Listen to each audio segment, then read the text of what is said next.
इस बार के बिहार चुनाव ना कि बिहार का टेस्ट था बल्कि पूरे भारत का टेस्ट था। लेकिन पलायन, बेरोजगारी और जंगल राज का डर लोगों पर भारी पड़ा। सालों से राज कर रहे नीतीश कुमार एक बार फिर मुख्यमंत्री बनने जा रहा है। सोशल मीडिया पे तो युवाओं में तेजस्वी का क्रेज था, लेकिन इस बार फिर भी सरकार नहीं बना पाया। तो सवाल ये है कि एनडीए बिहार पर 20 साल तक राज करने के बाद फिर से चुनाव कैसे जीत गया? क्या तेजस्वी लोगों के मन से जंगल राज का डर नहीं निकाल सका? एनडीए का चुनाव जीतने का सभी फैक्ट जानेंगे इस वीडियो में। एनडीए अपना सरकार कैसे बनाने में सफल रहा? इस चुनाव में एनडीए ने अपना सरकार बना ली। इस चुनाव में एनडीए को जीत दिलाने का सबसे अहम रोल था जंगल राज। एनडीए के सभी नेताओं ने ये बात पर भारी जोर दिया। 1990 के दशक के लालू राज का जिक्र हर रैलियों में किया। ये वो दौर था जब लोगों को दिन दहाड़े मरता था, लोगों को जबरन उठा लिया जाता था और शाम 6 बजे के बाद कोई भी घर से बाहर निकलने की हिम्मत नहीं करती थी। आम जनता तो छोड़िए, पुलिस तक सेफ महसूस नहीं करता था। और उस दौर को बार बार जिक्र कर एनडीए ने लोगों के मन में एक डर का माहौल बनाया, जिसका सीधा असर 40+ उम्र के मतदाताओं के ऊपर हुआ।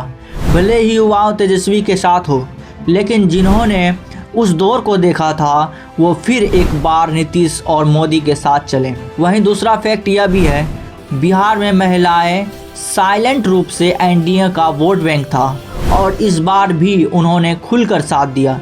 इस बार के चुनाव में महिलाओं की भागीदारी पहले की तुलना में ज़्यादा हुआ। पहली चरण में महिलाएं 69.4% रही, वहीं दूसरी चरण में सभी रिकॉर्ड को तोड़ते हुए 74.3% हो गई, जबकि पुरुष की पहली चरण में परसेंटेज की संख्या 61.56% रहा, वहीं दूसरी चरण में 60.1% रहा। महिलाओं के नीतीश के साथ होने का एक और बड़ा कारण चुनाव से पहले महिलाओं को 10-10 हज़ार रुपये उनके खाते में सीधे भेजा गया, जहां से एनडीए को बहुत बड़ी वोट बैंक मिला। लेकिन सवाल ये है कि महिलाएं नीतीश से संबंध इतना ज़्यादा क्यों है? इसका वजह के लिए हमें पीछे जाना होगा। जब नीतीश कुमार सीएम बने तो महिलाओं और लड़कियों के लिए बहुत ज़्यादा काम किए।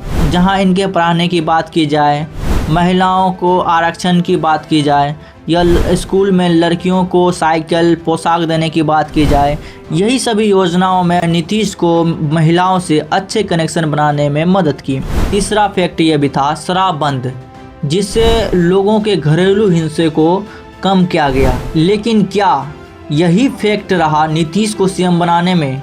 जवाब है नहीं। इसके अलावा चौथा फैक्ट रहा नीतीश और मोदी के अच्छे संबंध, जहां मोदी हार्ड हिंदुत्व का चेहरा बनकर लोगों को यूटिलाइज किया, वहीं नीतीश का अच्छे राजनीतिक रणनीति काम आई, जिस कारण बिहार के 2025 विधानसभा चुनाव में जीत हासिल की। और एक बड़ा कारण यह भी था कि महागठबंधन के आपसी मतभेद, इसका फायदा सीधा एनडीए को हुआ। इन सभी फैक्ट में से एक फैक्ट था, अहम रोल निभाती है एनडीए को जीत दिलाने में। महागठबंधन के बड़े लीडर इतने एक्टिव नहीं थे, जिस कारण तेजस्वी को अकेले ही जगह जगह रैली करना पड़ा।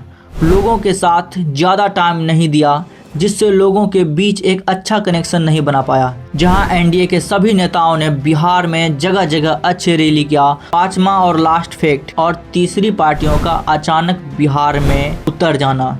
मैं बात कर रहा हूं जनसुराज पार्टी की, जो 240 सीटों पर लड़ रहे थे, जो आरजेडी को सीधा नुकसान हुआ। इससे एनडीए को कोई ज़्यादा नुकसान नहीं हुआ।